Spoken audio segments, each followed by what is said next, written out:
I loved that job until I didn't. It's crazy to feel uncomfortable at work. It starts at the top, right? However you treat people at the top is going to be replicated throughout your staff, throughout your business. Do you want to see me freak the out right now? Because I will.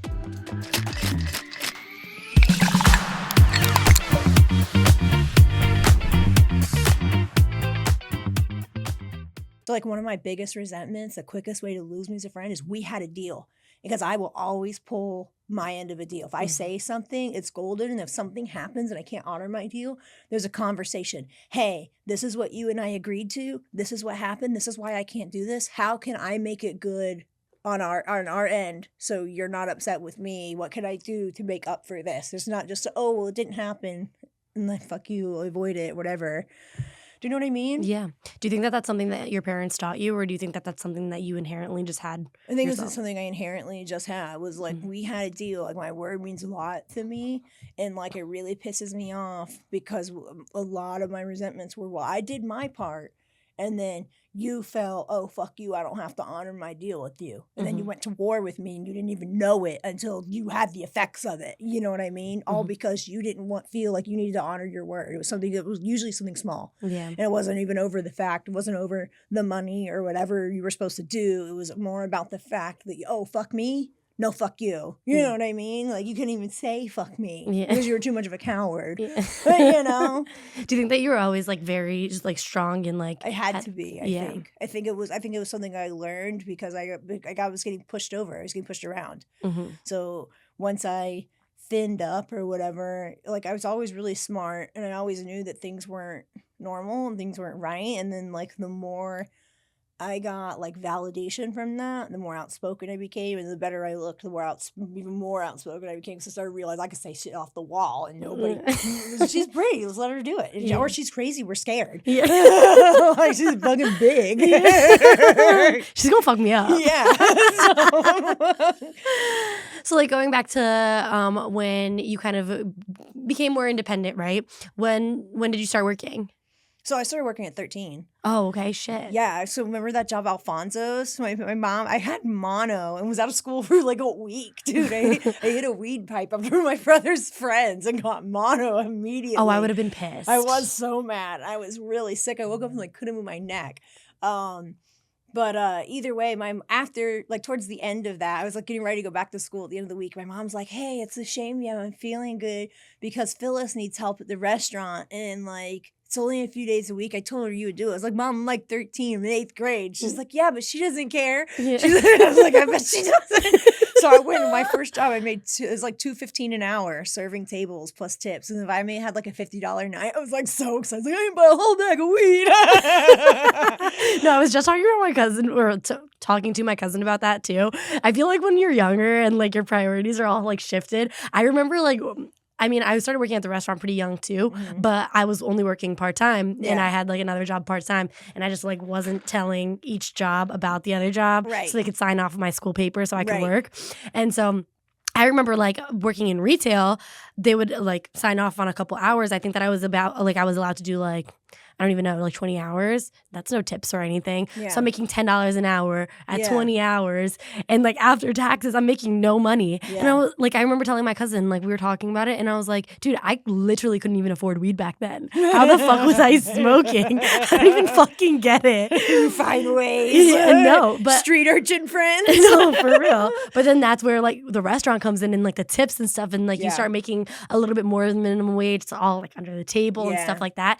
It gives you like this crazy like level of independence that I'm just like, ooh, I'm that bitch. Yeah. You don't even know how much money I got. It's funny. I remember at one point my brother asked me to borrow money. And I think it was like right when he was getting into like oxys and stuff, because he had borrowed like $300, which is like right about what a 10-pack cost then. And it took him like 2 weeks to pay me back because then you can give me my money back.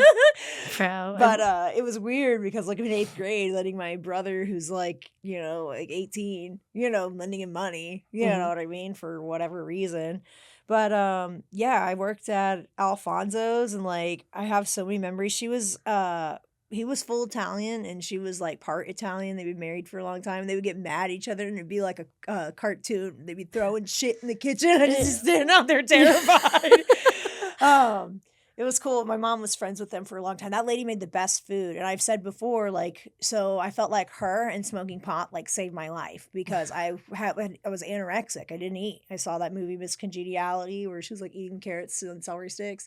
And I was like, well, I could do that. And then I just stopped eating because I would skip breakfast. I wouldn't bring lunch, or, like, I'd pack like celery or carrots, which I'm not gonna fucking eat. So then I just don't eat anyway. And then I'd go home and I'd get hungry and I'd like drink a bottle of water and go walk around the neighborhood until I wasn't hungry anymore because we were in the middle of nowhere.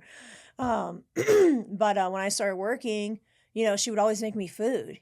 She'd be like, well, you worked all day, you didn't eat anything. And I was starting to get really thin. So I remember there was one day, like I was walking and like, I had this table of men. They looked like they'd all just got out of prison. And I knew the look, right? Because I'd seen it in my family a few times before. But they kept like snickering and laughing. I remember I got like a $15 tip from them, which is like a huge tip back then. This is like 20 years ago. I was like 13, 14 years old. And I'm, 38 now. So yeah, it was like a solid, almost quarter century. But I kept saying, are you sure? Are you sure? And they're like, yeah.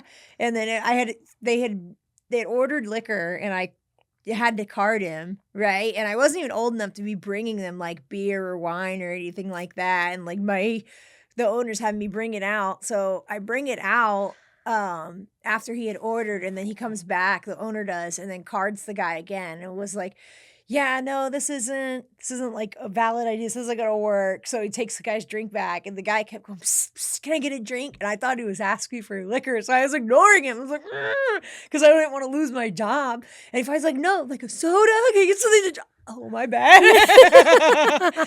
So I was so confused why they left me this big tip, and I found out later my pants kept falling down, and I had this like I was wearing a thong because I thought I was a shit, I guess. It's like my first thong ever.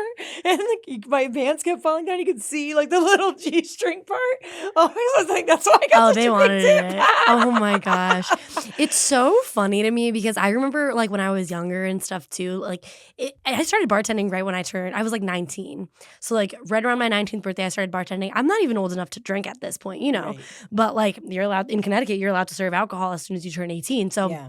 People would ask me about drinks, and I'm like talking like I know this big game about alcohol. I'm like, oh yes, the vodka and that is the fuck. The vodka and nowhere is good. Let's be honest. But I'm like talking to people and stuff, and it's just so funny how creepy it is thinking back on it now. Like how much attention we would get from like these grown ass men. Yeah. And I'm just a little girl at the bar. Yeah. It's weird. Yeah.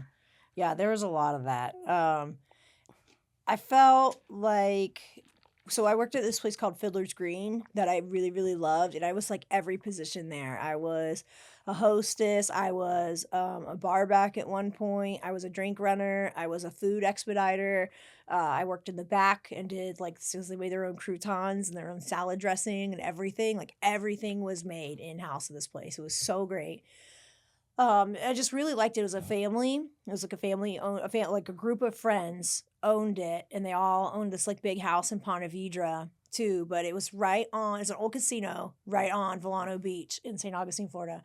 And it was just beautiful. Like it was so nice to just go into work every day and look at the waves, look at the beach with these really big windows. And I would always get I was fortunate because I would get like a lot of older people or young couples. I never really got, because I didn't work just at the bar. I feel like that's more of a bar thing, So like if you're at the bar, you have more single men or like groups of guys that would come watch the game or whatever, and they sit in the bar and they drink, and it comes with guys getting together and like drinking and whatnot, especially if they're not like consuming food, or if it's more of a bar environment than like a food restaurant environment. You know what I mean? Yeah. It was so different so interesting how different the front of that part of the house was versus like the back part. And I don't mean like back of the house as in the kitchen. I mean like the front of that part of the bar restaurant. Yeah, and like that main versus, area. Yeah. The other sides of the restaurant where it was more for like intimate and couples and stuff like that. But it was just a really nice experience because I felt appreciated at this particular facility, and you felt more like a family. Mm-hmm. I remember there was a death. One of the guys had just gotten married. He and his girlfriend, they worked together for years. He was actually a local judge's son. They were hit by a truck, like coming back, and they said that they both died instantly. But the whole restaurant mourned these people, and we made it known that, like, hey, we lost a member of like our family, two members of our family that were just starting their lives, and like we're really sad about it. So I forgot what they had done to honor it. I don't know why I can't remember it now, but I remember feeling at the time that it was like so special because like if I had been Red Lobster, like Red Lobster wouldn't have given a shit. They just said, "Oh, well, that's sad. That sucks." We got to fill their shifts. Yeah. Yeah. So now let's get a new person in here. Whereas like they were genuinely mourned. It really felt like losing like the beloved family member. Yeah, that's so sad. Yeah. I thought that was a really unique place. I don't feel like I could repeat that experience at any of the restaurants that I worked at after that. I worked at Cracker Barrel for a little bit, and that was kind of whatever. I was like back and forth between doing the retail side, which I actually really like because I just loved the Cracker Barrel store. That was so much fun. And then doing, the restaurant side. I didn't work there for very long. I was there for maybe a few months, and then I wrecked my car and like was out for like a week. It kind of just killed it for me and for them.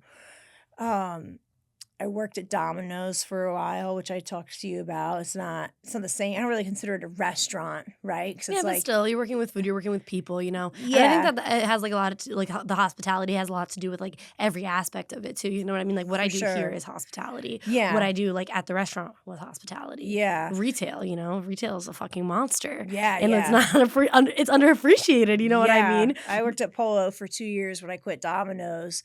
And I loved that job until I didn't. Yeah. But yeah, Domino's was, a weird experience for me because the dynamic of that particular store where the manager was like literally trying to molest all the workers there. And like everybody knew and nobody did anything about it. And all the workers were females that were under the age of 16. I was just old enough to get like the day I turned 15, I got a job there because my friend was working there already. And then, like, I remember, too, like, while this was happening to me, thinking that, like, there must have been something wrong with me because nobody else was, like, complaining about it. We all kind of, like, pushed him off and just did whatever. But, like, nobody was really, like, genuinely upset or, like, complaining about it. They're kind of just like, oh, it's just part of the job, which I think is sad to be 15, 14 years old and feel like my fucking $5.75 an hour – I have to put up with this, from a grown ass man. But it was interesting to see like how toxic your work culture can become, especially in environments I feel like retail or restaurants. And I don't know if it's because the people that they get tend to be people who need like quick money, people who like they're in transition, right? Like they're younger people who are usually transitioning from one point in life to another, middle school to high school to college. They moved or you know what I mean? Like I feel like those are the type of people that these jobs attract, like in general. Yeah. Or people that have, I don't know how to say it without offending people, so just to say it right. People that like have lived in their small town forever and they're never going to leave and they don't have much to aspire to past like just bringing home a check every week. Does it make sense? Yeah. And there's nothing wrong with that, right? But I just feel like when you get those types of people together, it almost forms like cliques within the job. And I feel like that's not something that you see as much in professional workplaces or more creative workplaces, right? And I think because of that, that's where toxic work culture comes from, especially if the very person at the top, because it starts at the top, right? However you treat people at the top is going to be replicated throughout your staff, throughout your business. That whole mentality is going to be reflected on everybody that you work with and everybody that you interact with in that facility. I just felt like it was so eye-opening, right, to look at it now as an adult who's like in a healing process to see like what I put up with because I just thought it was par for the course or because I felt like I didn't have a lot of opportunities because I was limited geographically by like where I could physically get to because my mom was carting me around when I was 15. You know what I mean? Yeah. Um, I remember being at Domino's and feeling like I like the fact that I'm with my friends, but I hate the culture here. I remember thinking like if I had ever had to run a business that I would not put up with the type of things that I was being put through, you know. We didn't have like the work sign off thing. Like that wasn't really a thing when I was a kid. Like I don't ever remember having to have the school sign something saying that I could work or anything like that. I remember working like 30 hours a week on like school weeks, you know, That's not a big crazy. deal. Like I was Yeah. weird. I remember my ninth grade teacher was like, it's odd to have an honors student say that they have to go to work after class. It's like, yeah, well, You gotta do what you gotta do. yeah, like it's just my life. Mhm. I remember by the time I got to Red Lobster, I was looking for more like stability, but to still make quick money because I was still in like the mindset of like I was still smoking pot. I wasn't like on my sobriety journey yet, and that's where I met my kid's dad. Was over at Red Lobster. He was originally like selling me pot. It was kind of someone was like asking around, like, who can I get pot from? They're like, oh, talk to so and so, talk to so and so. So There's always like that one coworker too. yeah, That's just like sells sneakily. pot, yeah, out of their car. Yeah. Always in the restaurant business. So yeah, it just happened to be him. And that was kind of how we hooked up. But Red Lobster was a decent workplace. I don't ever remember having like complaints about toxicity. And I felt like corporate was doing its job as far as like they were on top of things when it came to like interpersonal relationships at work and just the general professionalism being upheld. And like I don't ever remember like not getting breaks that I was supposed to get or anything like that. I just really remember feeling like, okay, well, they're doing things the way they're supposed to, so I need to make sure I'm doing things the way I'm supposed to because I'm going to be the one who suffers. Versus when I was like at Domino's and everything was loosey goosey, people got away with murder. Kind of reminded me of prison. Like, everyone's doing whatever they want because they know the boss is dirty. So, like, when your boss is dirty, like, there's only so much you can do to me before I start saying I'm going to tell on you. Right. You know what I mean? Yeah, absolutely. So it's interesting. That's like the one thing that like I kind of regret. I regret like not starting in corporate because I think that like a lot of what I've learned. I mean, obviously, like I've had great teachers along the way and stuff. And I've always kind of had that desire to learn. Like I remember even like being a young kid, I have 3 older brothers, and 2 of my brothers don't speak Portuguese. I mean, not that they don't. Like they know like the basics and stuff. And I remember like growing up and stuff, and like all of my aunts and uncles and stuff would be like, "Oh, talk to Letitia. She's the one that can speak to this person, or this person." Because I've always kind of had that desire to learn. And like not everyone is like that. But I just think that almost, I mean, maybe for some people, I don't know what I guess I'm trying to say, but I wish that I started in corporate so I didn't have to kind of fail to learn. You know what I mean? That's like the one thing that I'm just like, the corporate has it right, you know? Yeah. Like the Red Lobsters of the world, the Cheesecake Factories. Like I remember I have friends that work at Cheesecake Factory and stuff.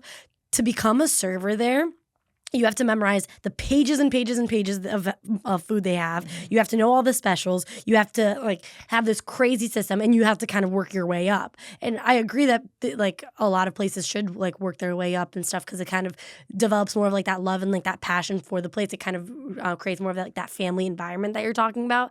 But so many times like places start and they're already so big, or like I don't know. I guess I don't know exactly what I'm trying to say, but they almost have the dependency to like you like this the place that I was working before.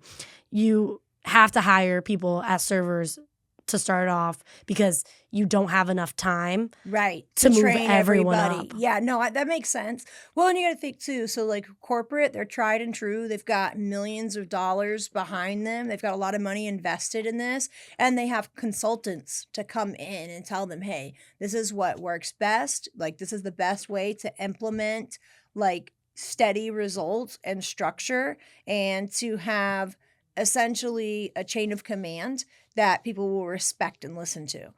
I appreciate, as a customer, a business where like I come in and the server knows what they're talking about. Obviously, it's much easier to order food when like someone can tell you about it. That was one thing I liked about Red Lobster too. Like they would sit us down like every so often when they had menu changes, and we'd come in and they would let us taste everything and would, you know, tell us how it's supposed to look, how it's supposed to come out. So that was nice. Whereas like at Fiddler's Green, if they made something new, like it was just new and you might come into work, you'd never even heard of it. You know, and it's on the special and just explain it to somebody. I don't know. I've never even seen it. Yeah. You know, I think too that there's something to be said for having a system for anything, no matter what it is that you do, especially when you're going to be in a workplace where your employees are likely to mingle. Right? Like are likely to have interpersonal relationships, or likely to have relationships and dealings outside of the business, you know? Yeah. I think it's just really important to know where everybody stands when they're on the clock versus like when they clock out. I think it's important too to have like a safe space in every business, you know, like what kind of difference would it had made for the girls that were at Domino's to have had somebody to like do safe reporting to that would have actually listened, you know what and I would have mean? actually done something about it. And Right. I think, I mean, listen, my boyfriend went to prison. You know what I mean? I'm so glad that there are businesses that will hire people straight out of prison and kind Yeah. of give them that opportunity and stuff like that. Unfortunately, not everyone that comes out of prison is reformed and is ready to like join the workforce and Yeah. join like civilization, I guess. Yeah. Like that's the unfortunate part. And a lot of these businesses, when they hire people like that, especially the ones that aren't ready, you're giving them a shot. You're almost like doing a good deed to society, but you're like really At fucking the with risk of your Exactly. reputation for your business. Exactly. Right. Like imagine like any other person that like came after you, you know what I mean? Like, do you warn them? I'm like, listen, like this might happen to you, but just like stay quiet. Like no one talks about it. That's Right. crazy. Right. It's crazy to feel uncomfortable at work, you know? Yeah. And well, and what's wild too is like this was a normal guy that had never, I don't think anybody had ever reported him. So I know for a fact that he got away with it with 2 other girls that were underage because I heard from the girls that this happened. And it's like, how many people were before me? You know, how many people were after me? They eventually moved him, but I felt like he got a promotion. He got moved to a better store that was closer to where he lived. Doesn't sound like it hurt him at all. Yeah. You know, I don't know. I also feel like had my parents been more vocal about it and they actually done something or like threatened to sue, he would have probably lost his fucking job or maybe would have even went to jail. Yeah. But because they did nothing, like it allowed for him to continue that pattern, and he never had the opportunity to go to prison and get reformed. Yeah. You know, because he kept getting away with it. No, and that's so sad too. Like, why does it have to get to that extent, you know? Like, I've always been like, I mean, anytime an employee, not that it happened too often where I worked and stuff, but there has been times where like an employee feels uncomfortable by a staff member, by one of the kitchen guys, but by like whoever it may be, you know, by a customer. It's happened like with a customer. And I've always like wanted to be that safe space. And I realized that I wanted to be that safe space because I felt like coming up that I didn't have that safe space. You know what I mean? I didn't have anyone to go to. Like my parents were always working and stuff like that. Yeah. If I told them, would they have done anything? I don't know. Like maybe, you know, but at the same time, like I don't even, obviously I love my parents too, you know? Like I don't think that they wanted to hurt me. Like they don't want me to go through anything like that. But at the same time, like they're doing their own shit. Like they have to come to my rescue, like at a job, you know, when there should be someone at the job advocating for us. Right. But and that I think is too something that as an adult who has children, that like, so my oldest son is in the workplace now. Like I was super happy he went to go work for Publix. Like Publix I would go work for Publix right now if they would have me, bro. But it's a supermarket in the South. Oh, I know Publix. Okay. I love Publix. I love Publix too. I always tell people, if you're looking for a girlfriend, don't go to church. Don't go on social media apps. Just go hang out at Publix on like a Wednesday afternoon. Just go hang out there for a couple hours, do some shopping, talk to some nice ladies. That's like the once you move up here, I'm manifesting it for you. Once you move up here, that's like our Caroluzzi's. Okay. The Publix reminds me of I'll have Caroluzzi's. to check it out. Yeah. Yeah, I just love Publix. Look, they're a Fortune 500 company. I have so many friends because my dad delivered bread to like all these stores forever. We used to call it Winn Dixie Winn Dick Me because he hated it. Winn Dick Me, I'm gonna serve Winn Dick Me because all they do is dick me around. But Publix was like the creme de la creme. It was like the best store ever, and it was always like his highest grossing store was a Publix. He hated Walmart too. But it was cool because I saw a lot of people that worked for Publix for, 5, 6, 7 years, and they bought in as much stock as they could, and they were millionaires. Oh, I love that. Yeah, because of the stock options for full-time employees for Publix. That's so cool. They pay their people really well. It's always clean in the back. It never smelled bad. Like, I would hate going to Winn-Dixie because like, it would always smell bad in the back and smell like trash because they'd have all like rotten food and stuff. Like, oh my gosh, it was horrible. I'd always hold my nose. But I just loved Publix because it was just the best store. Like, you could not beat the back of a Publix versus like any other store as a service provider, for like a vendor. I know some of these grocery stores are really scary in the back. When I was, so I did like the whole like rep thing for a while. So I had like a lot of like bigger chains. I had Whole Foods. I had basically any supermarket that sells like beer. Right. I had on my route. Okay. And so like I would go in the back of some of these, and not to shit on some of them, but like they were really scary back there. Yeah. They were dirty. Like you said, like that stank of like rotten something. Yeah. It felt like like not clean. It's just not clean, I would literally go back there like this. Yeah. Oh my Sour God. mop smell. Like, let me get this done really quick. Yeah. Like, I gotta get the fuck out of here. Yeah. It's crazy. Oh my gosh. Yeah, for sure. Trying to think of what else we talked about.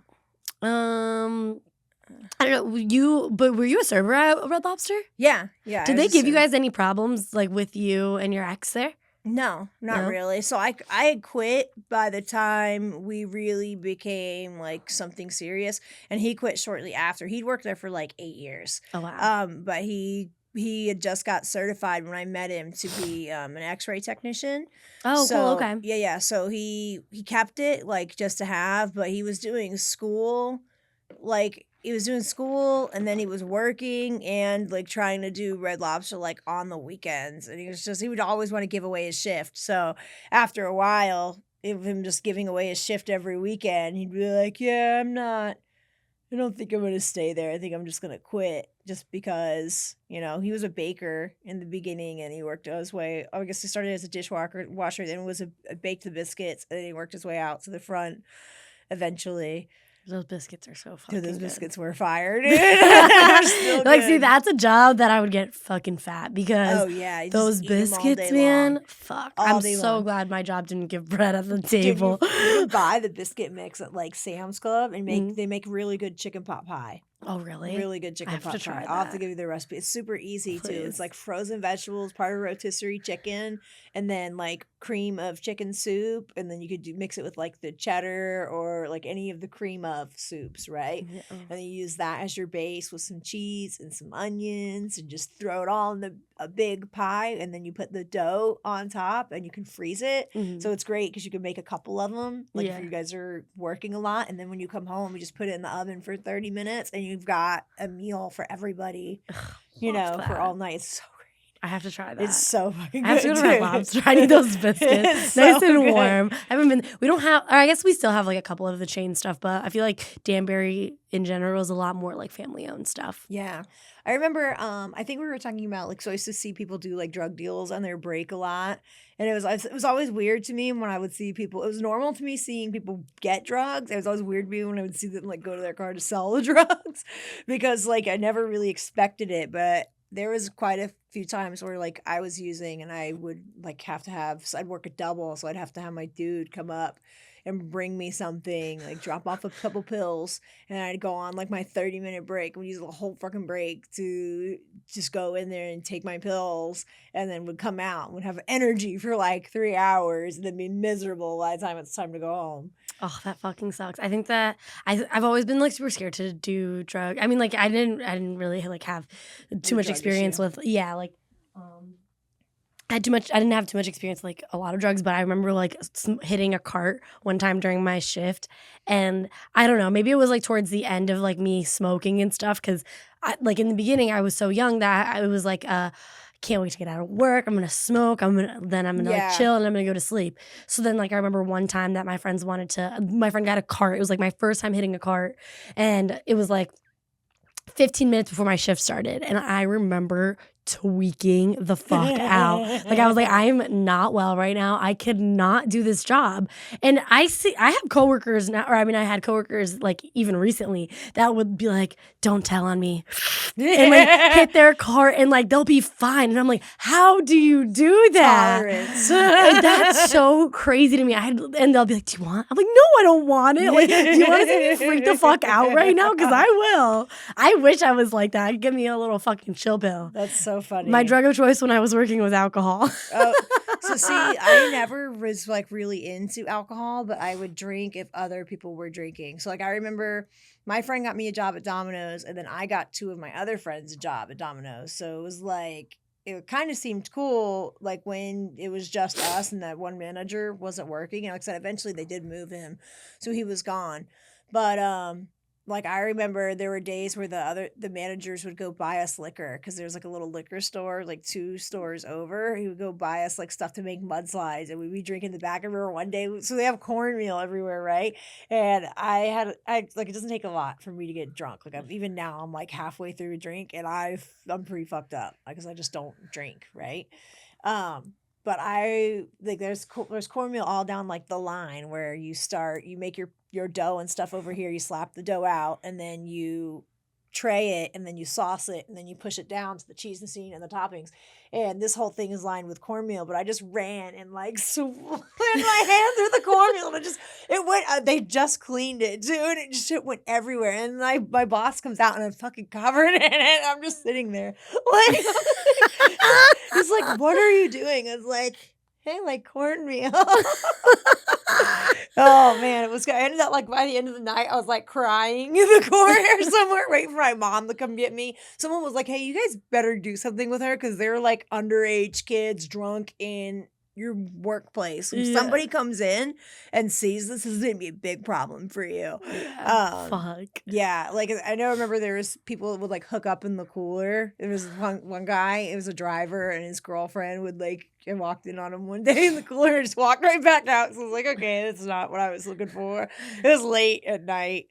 I remember like all kinds of little stuff. I remember I had a horrible customer experience, really only once. And that was at Domino's. I was on the phone with somebody, and he was sounding drunk. I'm like 14, maybe 15 at the time, and he's wanting to do a coupon. And there's all these times where the managers would just tell us to use their code to fix things. And essentially what they would do is, "Hey, I'll let you use the coupon, but I'm gonna charge you $1 because you're adding stuff or whatever." So I did. I can't remember what the coupon was for, what he wanted, but basically I told him, "Hey, I'm gonna charge you $1," and he came up there instead of like he said he wanted the pizza delivered, and then he came up and pitched a fit and was like screaming over the $1 that was charged. And finally, the same guy that had told, because he was friends with the manager, told the guy, "Hey, like you should get out there," the day that everyone was drinking, it was all messed up. He was like, "Hey, you need to go handle this, because like that's a customer, and that's basically a child up there, and like he's screaming in her face, you need to deal with this." And he basically had to go up there, and he just gave the guy the pizza for free, which pissed me off, because I was like, dude, I was not wrong. Like literally that's what you told us to do, and the guy was shit-faced, and you just honored it just to get him out of the store. But I understand it, but like it just made me so mad, because I felt like you validated him instead of validating me, when all I was doing was what you had told us to do so many times before. Yeah.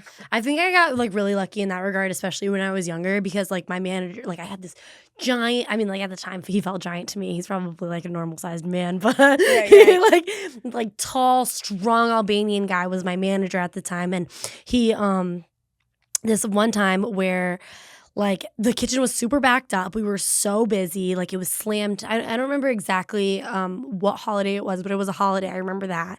And So one guy ordered extra sauce, but our sauce, like, we make it, you know what I mean? So, or like we have to heat it up and stuff. It's not like we have like this big heated pot that like we just pour into the sauces. So like by the time they got to that ticket and like whatever, I understand that it was the kitchen's mistake, right? But I keep telling the guy, I'm like, I'm so sorry. I'm working on it. I'm trying to get it and stuff. And like the kitchen's under so much stress. You can't even talk to them, or else they chew your head off. Right. And I'm like, I promise the sauce will come. The sauce will come. So then the sauce ends up coming. And was his meal almost done by the time? Yeah, I think he had like calamari or like garlic cheese bread or something like that. But he like was almost done with it. He's like, I don't even want it anymore. Yeah, and done. Yeah, I'm like, don't worry, like I'll take it off your check. He wasn't listening to me. He keeps going, and like now I'm like getting worked up. I'm 18 years old. You know what I mean? Yeah, I just started serving. It's such a big deal over sauce. It's sauce. You know what I mean? And you're not gonna get charged for it. Like I'm really sorry that like this ruined your experience. I'm trying to do the best I can. Yeah. You know. I can't reverse time. Buddy. I can't. Yeah, exactly. And listen, like, they're just. I am not in the kitchen, you know. Yeah. So, because this one table is like arguing with me, and like this, like another table, problematic. Yeah. Yeah. This other table, like the guy, we have like this mixed sauce on our wings, but it's 2 of our sauces on the menu, and it's not listed on the menu. So this guy asked for the mixed sauce. I put it in, whatever. He only gets 1 of the sauces. Of course. So then he sees that the other guy's arguing with me. He literally is like, hey, like shouting from like across the dining room, trying to get my attention and stuff, but I'm trying to deal with this other customer. Ends up getting up, walking towards me, and starts screaming at me too. And now I don't even know what to do. I start crying. Like I literally, I'm like, too much. I'm sorry. Like I can't deal with this. And like I just literally run to the back and I'm crying. My manager's trying to talk me down. He's just like, what's wrong? And I'm like, everyone's yelling at me. And like it's out of my control and like whatever. So he's like, who? Tell me who right now. And I said table 6 and table 12. And he's like, good. Goes out there and he's like, let me fucking tell you something. This is an 18-year-old girl that you're yelling at. She just became a server. We're doing the best that we can with like under the conditions that we're in and stuff. And basically told the guy off. Like leave, yeah. No, yeah. So the guy ends up paying his tab, ends up giving, like one of the tabs gives me like $50. Yeah, because they felt bad now. Because they felt bad now. And then the other guy apologizes to me and stuff and like gives me a good tip too. And I'm like, bro, but like why did it have to get to that? You know what I mean? You see me visibly getting upset and like you won't say anything until my manager comes out here and scares you. Right. It's kind of pathetic. Right. Like, I don't know. I hate people like that. I hate just like the aggressiveness that it has to be. Yeah. I get that it's food, but like you're not starving, babe, you know? Yeah. So I know, like I, as a picky customer, I'm really weird about my food. Like it has to be a certain way. If I have an idea of what it's supposed to taste like and it comes out and it doesn't taste like that, I'm not going to eat it. If I ask for certain things to be on it or to not be on it and it's not right, I'm not going to eat it. I'm not going to make a big deal about it. I'll usually say, hey, like this is not where it's at for me. Like, can I get something else? Or like, I'm just not going to take it home. Like, just throw it away. It's not a big deal. And I usually just pay and leave. Because it's not, but then I just know I'm not going to go back because I have a sour taste for that experience because I'm just so particular about my food. But I let people know too when I come in, like, hey, it's not you. It's like, this happens a lot when we go out. So a lot of times I'm like, I should just make food at home but part of why I go out is because I don't want to deal with the stress of making it and cleaning it up. Yeah. Right? Oh, exactly. Yeah. It's really the cleanup that gets me. It's not the creating the food. It's the disaster afterwards. Yeah. Like I'm tired. I didn't want to make anything to start with. Now it's late. The kid's screaming at me. But that's like always been my thing too, is listen, like working in hospitality, you know, like I knew that I was meant for hospitality early. Like I remember in high school, like I took this class, they call it CATS, but it's culinary arts training. And I took 4 years of it. Oh, nice. It didn't even go for 4 years. I took CATS 3 twice because you liked it. Because I loved it, you know. And by the end of it, I was like managing like our little school cafe, whatever. Yeah, that's nice. And I loved it. And so I knew that I wanted to go into some type of hospitality. So customers like that, like you know, if you tell me you don't like something and it doesn't come out your expectations, I am bending over the table, fucking bending over backwards. I'm doing whatever it is to fix it because I want to make sure that you have a good experience. You know what I mean? Now, the guy who's fucking yelling at me because he didn't get his sauce, the second that he got the has thing. nothing to do with you. I'm not bending over backwards to please you. You know what I mean? You're an asshole, and you don't deserve to like enjoy your experience. You're ruining to be my honest. experience, so You're I'm making, not going to make yours better. Yeah, you're like literally making my job so much harder than it needs to be, and you're stressing me out. Yeah. So now my other tables are going to feel it too. That's not fair. So I can always tell when customers have not worked in customer service jobs, right? Like it is usually the people who are nasty.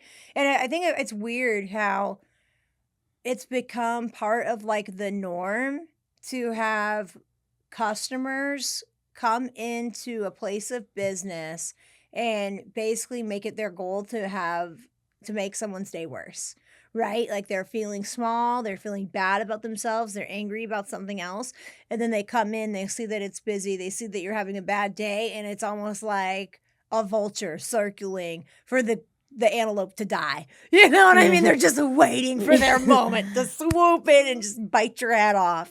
And it's like, you've never had this experience, and that's why you feel entitled to do this. But if I came into a professional place like, oh, I don't know, to buy a Ferrari or to, buy a home, and I acted that way, I would not be welcome for a bit to have business there. You know what I mean? So it's wild to me that people think that they can go up to like McDonald's because it's usually a young worker, right? It's somebody that and again, it's like the abuse with the other things that we've talked about. Like, I feel like some of these people, they know who they can get away with it with and who they can't. They're not gonna, like, they wouldn't talk to your manager the same way they talk to you because you were a small young girl who probably really just wanted to do a good job, and they could sense that. So they made it really heavy on you versus your manager's like, I don't give a fuck. You guys can get out of here and I can just not deal with you. I'll comp your meal right now and tell you to never come back again. And it's not a problem. Not a problem for me at all. And then all of a sudden their attitude changes. Yeah, because absolutely. You know what I mean? Because somebody's standing up to them, but you're not in a position of power to be able to do that, right? But thank God that when you were in that situation, you had somebody that had your back, because if you hadn't, it could have been a whole different experience for you. Because essentially it's a core memory for you of, okay, if I need help, and I definitely feel like I am being taken advantage of at my job, my manager is going to stick up for me versus, okay, I just got belittled by 2 customers, and then I went and told my manager, and my manager didn't help me. So even though I'm at my job and I should have support, I am on my own. Yeah. So now I have to, which is why, like, it goes back to my Domino's experience. Like, I basically have to take it upon myself to solve problems that really a manager should be dealing with, because I don't want to inconvenience them. I don't want to be told I'm stupid, or I don't want to be accused of bothering them or causing problems over nothing. You know what I mean? Yeah. And it's weird because it puts you as an employee in a position to be, like I said, conducting yourself in a way that you really shouldn't be, because it's not your role. It's not your role to deal with angry customers like that. It's your role to pass it on to somebody who's has authority to make different decisions. Absolutely. Than you do. Yeah, you're a server, not a servant. And with the experience, like, it's crazy. Like the experience of, okay, so this is an angry customer. What is actually the problem? Is the problem really that they didn't get their sauce on time? Or is their problem that they're having a bad day, or they want to bully somebody? Or like, what is really the issue? Yeah. You know what I mean? Because it's really not about the sauce. It's not. It is, but it isn't. You know what I mean? No, that's just like the cherry on top for a lot of people, Yeah. It's, I don't know. I think that people who abuse service workers and stuff like that, and like that, I feel like that's such a good that's such a good judgment of someone's character, Like, I've gone on dates and stuff like that with guys who treat servers and like treat bartenders and treat whoever with disrespect. Instant no. Because so if you're talking down to somebody that you barely know, right, just for their job, and how are you going to treat me if we're married and we have children? How are you going to treat our children? You know what I mean? Because if you're that comfortable with a stranger, what do you do behind closed doors with somebody that you feel like you might have some power over or some say and control in their life? It's so weird. It's such weirdo behavior, honestly. It is. Oh my gosh. Yeah, it's funny because I feel like, again, it's like the same type of people end up in those positions long term. And a lot of it is because, like, kind of reminds me of like the prison guard thing. Like, I don't have power over my own life, so I strive for power somewhere else. So every chance I get, I'm going to implement that power and use it to make myself feel big because I feel small in other situations. And that's really what it's about. Yeah, and that's not fair to like literally anyone involved. I don't know. And it's so you're so young and like so impressionable and stuff and like everything is going to affect you so much in these places, you know? Like you Yeah. were saying like a young like McDonald's worker and stuff like that. Like that memory that stays with me Yeah. from It's a core memory. core It's memories ingrained in your head. from 7 years ago. Yeah. 7 I'm years still ago. talking about what happened to me with my boss a quarter century ago. Yeah.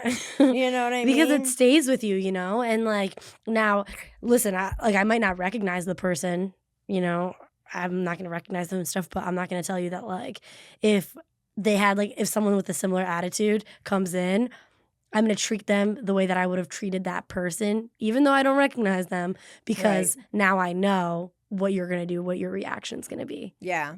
I hate that. Yeah, no, I get that. It's funny, earlier we were talking about like when you were hitting the vape. So like I used to ritually smoke pot before school, and then I would come home and have just enough time to do a couple bong hits after getting off the bus, change into my uniform, and then get ready to go.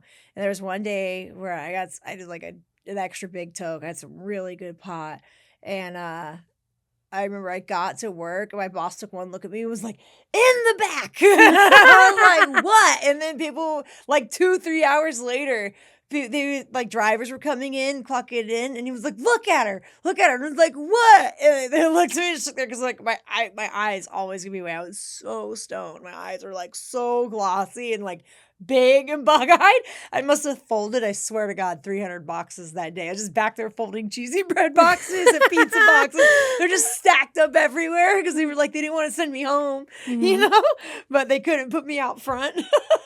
No, there's been days like I mean, I've never really been high at work and stuff, but like when we would, so basically what we would do, especially for doubles, like I remember my freshman year of college, we were on, it was like one of the longer breaks. I think it was like winter break. No, it couldn't have been winter break. I don't know. It was probably summer break, but we were on like this longer break and stuff. And I was working like a lot. I was working doubles on doubles on doubles. And, you know, like when you're in college and like all your friends are going out and drinking and having a good time and stuff. And like I stayed local, like I stayed home. So all of my friends from like high school and whatever are coming back in to see me and stuff. So like on my breaks, I would either sit at the bar and like have a drink with them, or we would like go down the street and like drink and stuff. And I remember we would get so trashed on those breaks, come back to work, and I would literally be bouncing off the fucking walls. I would literally be like, yo, what can I get you? Like, what's up? Hello, my name's Letitia. How can I help you? You know? I would literally be bouncing off the fucking walls. And it was so funny back then because obviously I was younger. You know, my tolerance was a lot different than it is now. And hangovers are different. And there's just so much different about when you get a little bit older.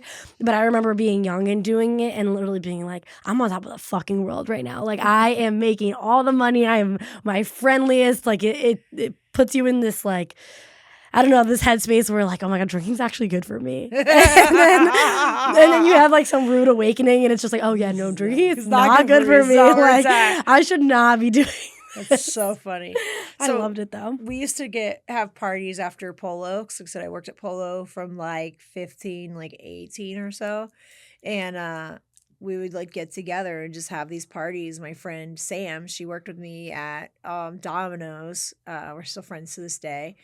But her mom was this cool Italian lady, and we always had the policy of like, hey, if you guys are gonna drink and like whatever, I'd rather y'all do it here. So like we would have massive ragers at her mom's house. Her mom would just be in her room just chilling.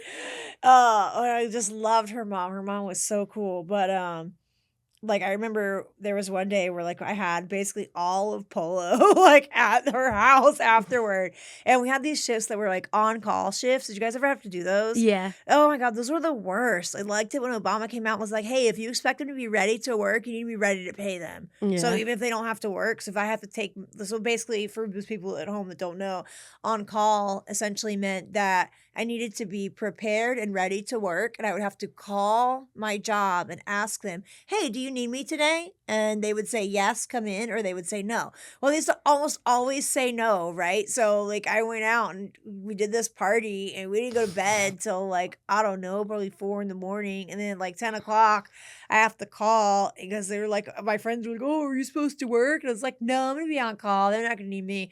So I like was not prepared. Oh, we need you. I was like, it's not happening, bro. Yeah. I can't get a ride. I'm sorry. People, I'll take you. No, you won't. No, you will not. So I'm real weird. And I think it's because of like my autism, like ADHD, right? Like I'm very ritualistic, right? Like I cannot go to work like if I haven't showered and I haven't like had time to really I never understood people who could just go to work like they rolled out of bed and they didn't shower and like have time to like really put themselves together because it ruins my day. It messes with me so bad. If I can't stand to smell myself, I can't stand to feel dirty.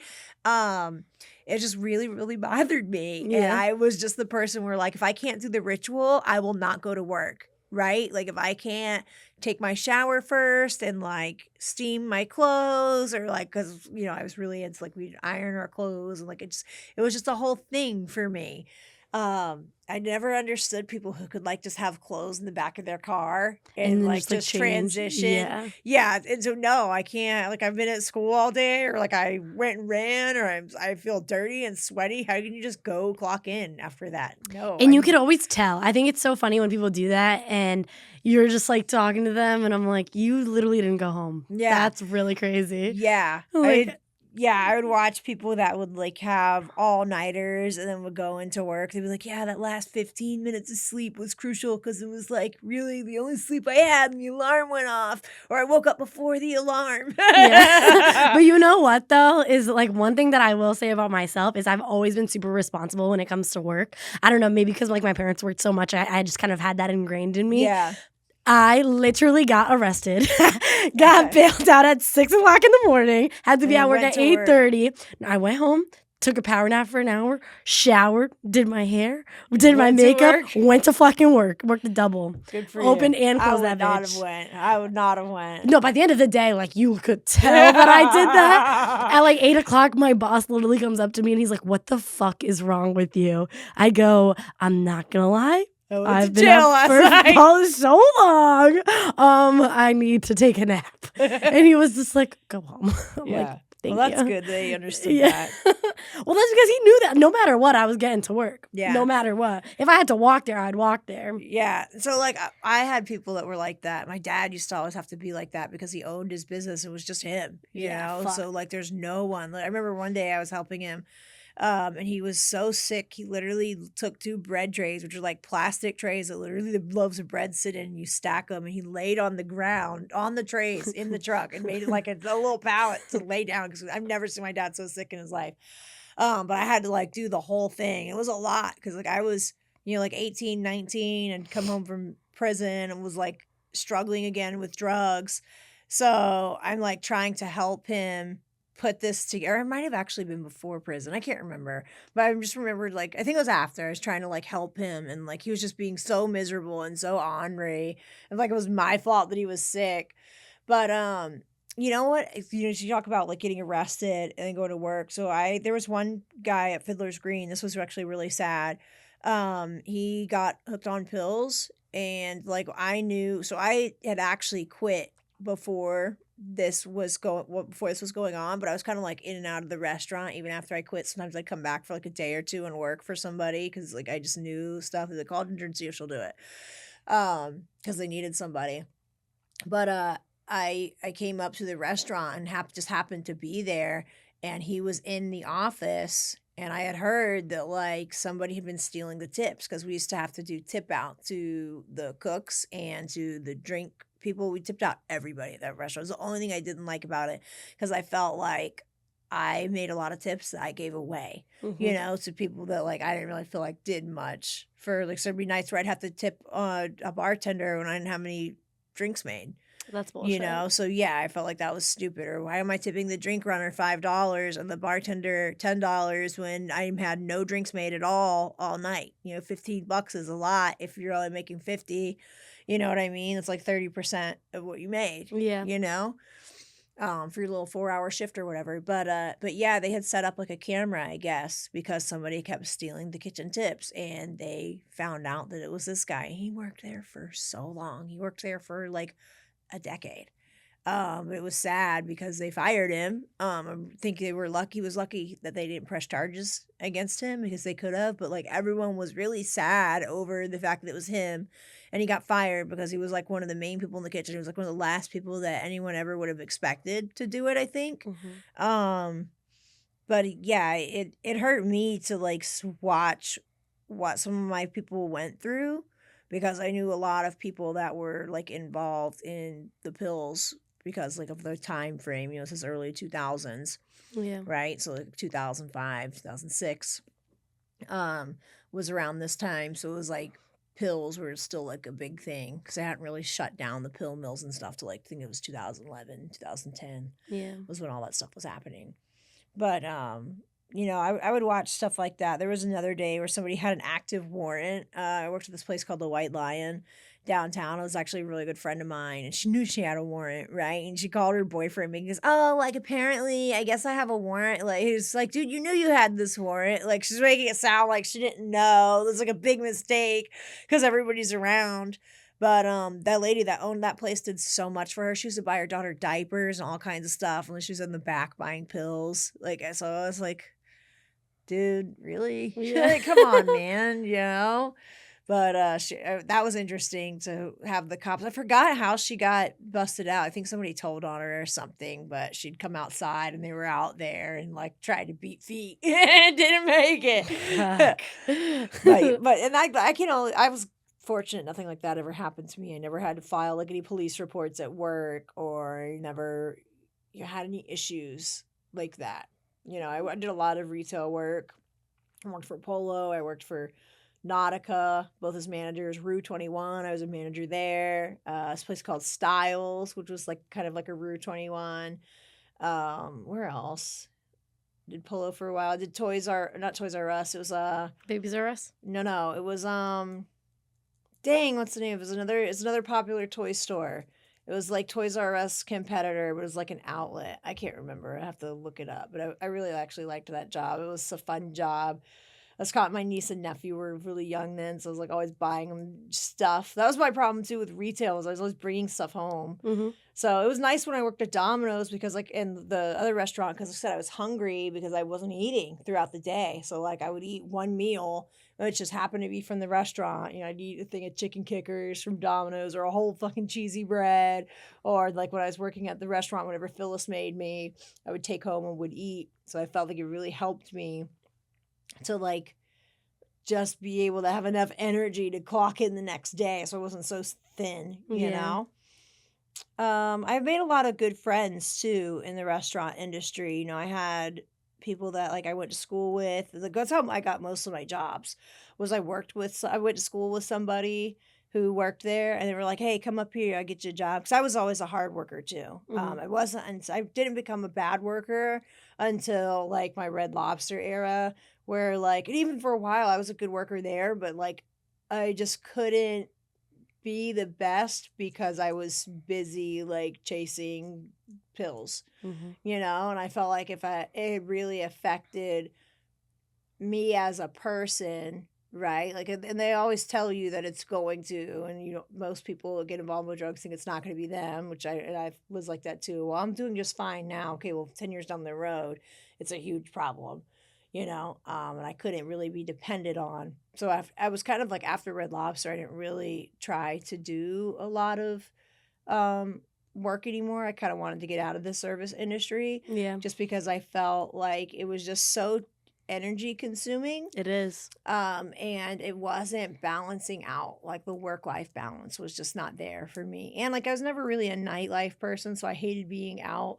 at like midnight wrapping up because the restaurant closes at 11, you know, and I have to stay and do your side work. And that's something that I feel like a lot of people don't ever talk about, is the side work that's involved when it comes to like restaurant work. No, you're there for an extra hour. Yeah, with no tables, you know, and not making any money, making $2.15 an hour, or whatever to put away dishes, and and then like you're always stuck with somebody else's side work. It felt like every time I was stuck with somebody else's work, because I was dummy and would do it, because somebody had to do it, right? And it's like I didn't want to be blamed, because if it somebody else for some reason can't do there, and then it falls on the next person, because it has to be done. So I remember feeling like this doesn't serve me anymore. And like while it's a good industry, I think, for college students, for high school students, for people that just want part-time work, it can make good money. It just wasn't for me. I remember thinking too, like I would have made better money as a bartender, but I didn't want to learn how to make drinks because I didn't drink. So I was just like, I don't want to be put in a fast-paced environment where I need to learn and then deal with drunk people. It just doesn't sound like fun to me. Fair. I think that if I wasn't drinking, I wouldn't have done it either. I mean, on the other hand, though, I have like a really good friend who doesn't drink. She's a bartender. She's a good bartender, actually. Probably, yeah.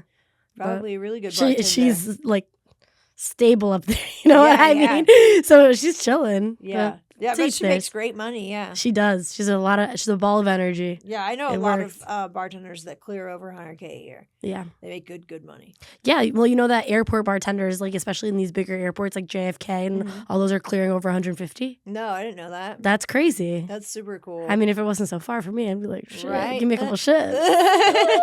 I miss it. You'll be making more than that doing this before you know it. Yeah, fingers crossed. But I don't know. It's fun, it's like the adrenaline of it all too. That's the part that I miss the most. I feel like sometimes, I mean, my job is different every day, which was always like my biggest thing. I hate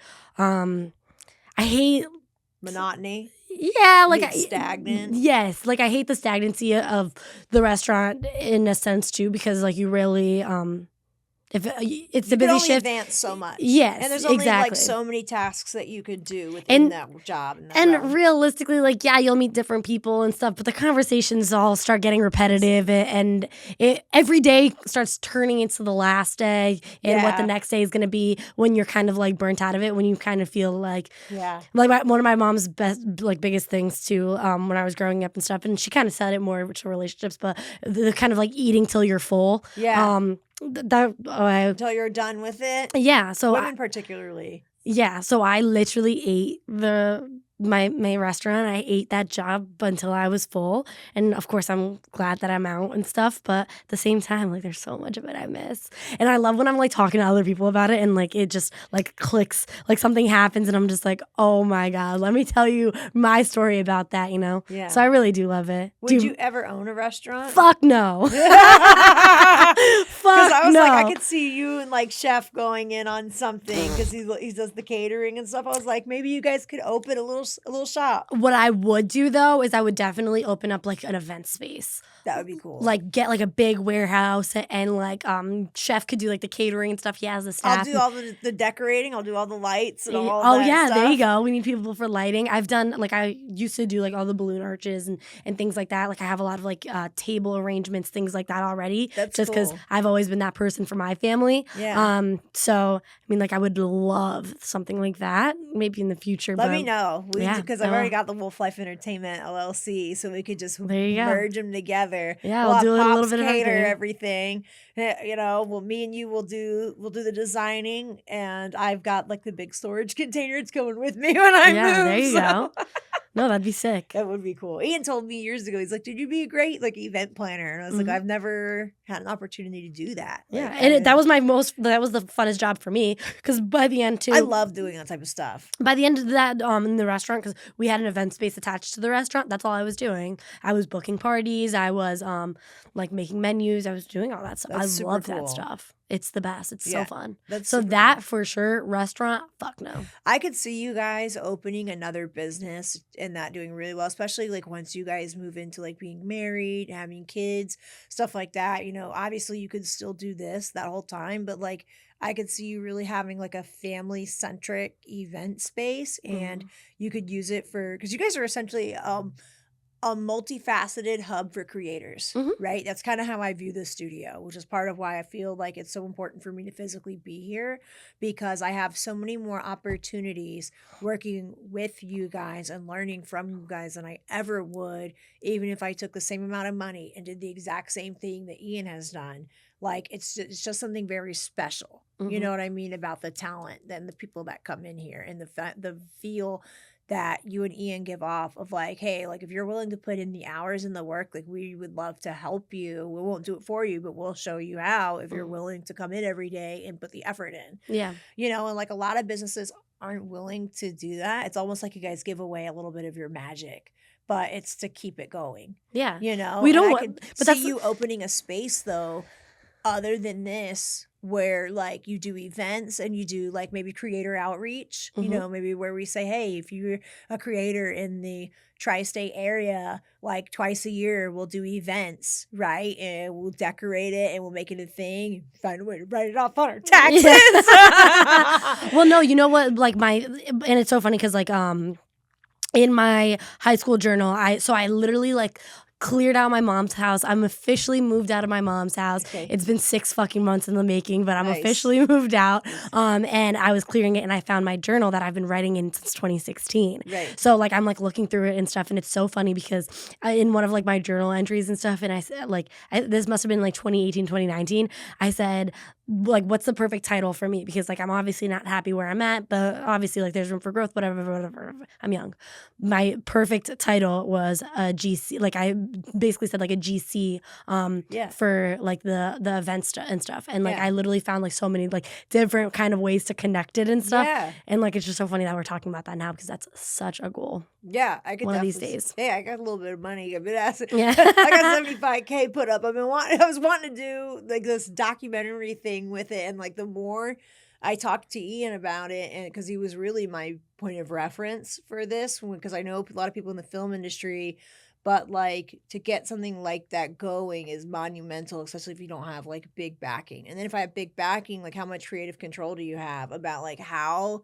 Because like if you're telling people stories, right, especially when it's involving like trauma and things like that, like I want to remain control so I can promise my people that like they're not going to be portrayed in a certain way that isn't authentic, right? Or like there's going to be like a narrative pushed on, you know what I mean? Each person, as like these companies tend to do. And he was like, well, even if you put all your money down and like you make it happen, you make it successful, like if you sell it, a lot of times they're going to edit it how they want. Like you're not going to keep the control over that. Yeah. You know, so I was like, well, shit, I'm not going to put no money into that because I don't want that to happen. No, and like the sad truth really is right now, I guess just talking to other people in film and TV and a lot of that stuff is that kind of industry is dying dead down. Industry. Yeah. It's everyone's going, like a lot of people are going to verticals to make money, the little shorts, because like the attention span isn't there. And, you know, streaming has changed the way contracts work. Contracts that were before good contracts are now no longer good contracts. And it's the way AI is being used as almost like a weapon in the digital creative world. It's scary. Like what a lot of these companies are wanting to do is bring in extras, right? And where like as an extra you'd make anywhere from $150 to like $1,000 a day, depending on what you're doing, what set you're on, right? Run of the mill, I would say, is between $300 and $500 a day. You go in and what they want to do is they want to pay you a one-time fee, which could be anywhere from $150 to $500. They scan your image and then they can use it in perpetuity forever, however they want. Fuck that. I'm not doing that, bro. Absolutely not. You're not going to Photoshop my face onto somebody else's body or Photoshop me into some random scene. You know what I mean? Yeah, fuck that. Yeah, it's just to me it doesn't seem ethical. No. To me. It just seems really weird, and like there's a lot of gray area that can't be covered. You know, we're already do a lot of work that we're not paid for, you know, just to get into the industry. And now there's not nearly as much filming. Like I remember when I got into it in 2022, like at any given point in time, there was like 200 to 300 productions filming in any of like your major areas, and now you might be lucky if there's 10 productions filming in any of these areas. The only person I know that's still pumping out content is Tyler Perry Studios in Atlanta. So like if I were gonna go move somewhere because I needed to be central to where filming is happening, I would probably go to Atlanta. But I don't want to go to Atlanta. You know what I mean? Yeah. Like I like Atlanta. It's just not. It doesn't have any. I don't have any friends there. Like I would have to start over, right? Whereas I feel like if I move somewhere, because that's a big deal for me. I've lived in so many different areas. I'm learning that being connected and feeling like you have a family or like a community home, you know what I mean? Like you have a place within the people that you're going to be interacting with is so important, at least for me, because I tend to feel like I don't have purpose if I don't have connection. Yeah. Right. And like they say too, like a lot of people think that the opposite for someone who's an addict is sobriety, but really the opposite of being an addict is connection, because like there a lot of reason why people use is because they don't feel connected. They don't feel like they're a part of. They don't feel like they matter. So they're doing these substances to get rid of that feeling or to get the sense of belonging with the people that they're around. So if I'm connected, I'm not wanting to use, because if I'm connected to my community, you guys are going to know immediately if I walk in and like something's off. You're going to be able to tell and look at me. If I'm using, you're going to be able to tell like right away, because my actions are going to be different. My behavior is going to be different, and I'm not going to be able to interact with people on like the personal level.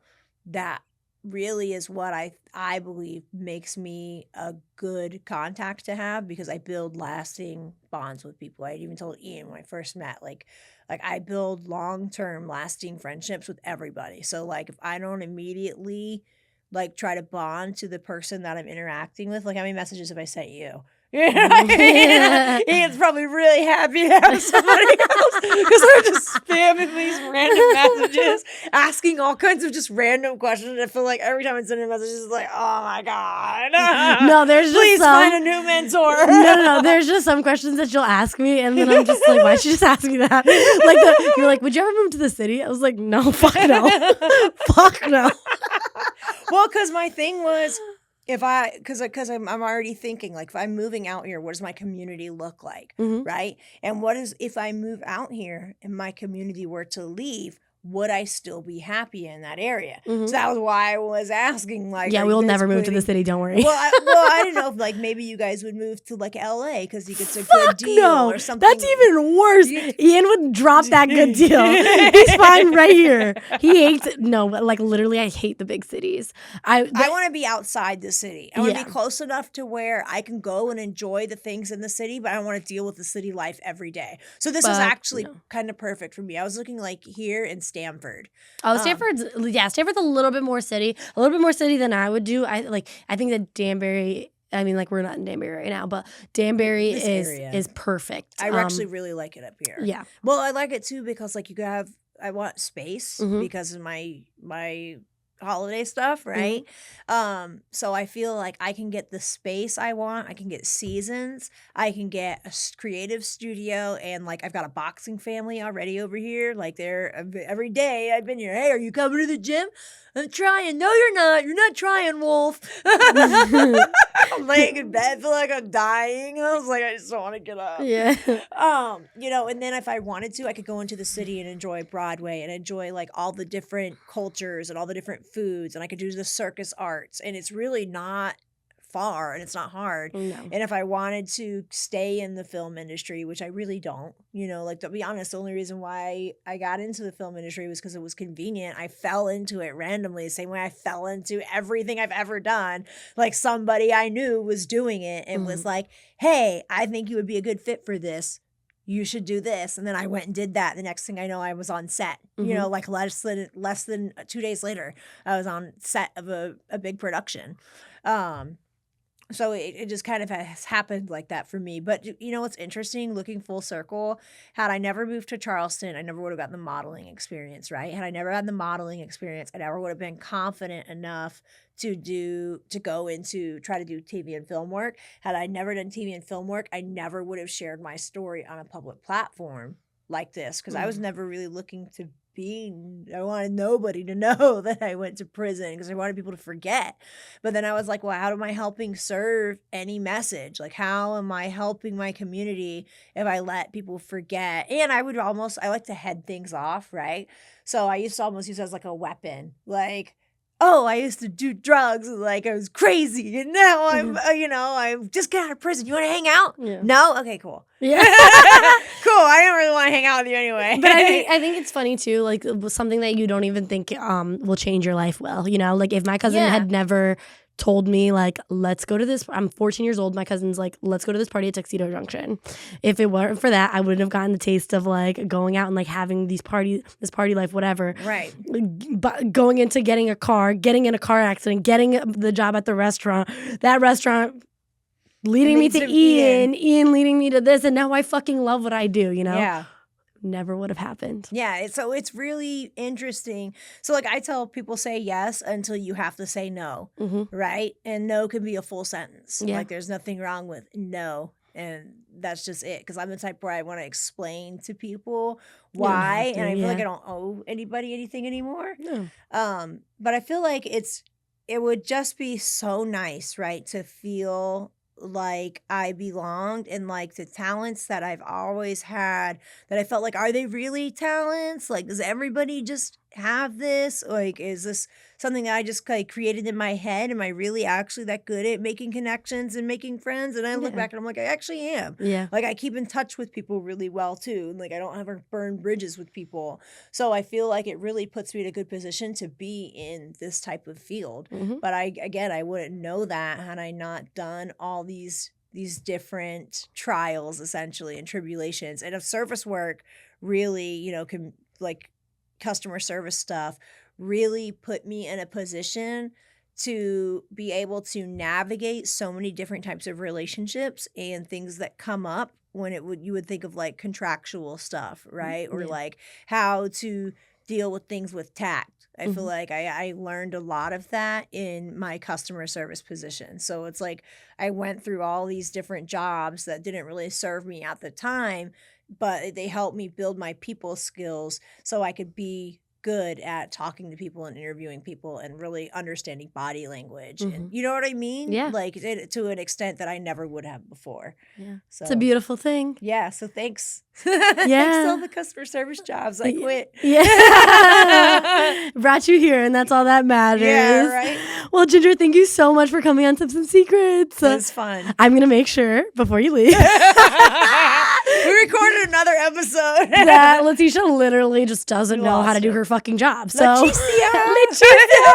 But thank you so much for coming. This is so much fun. It was fun.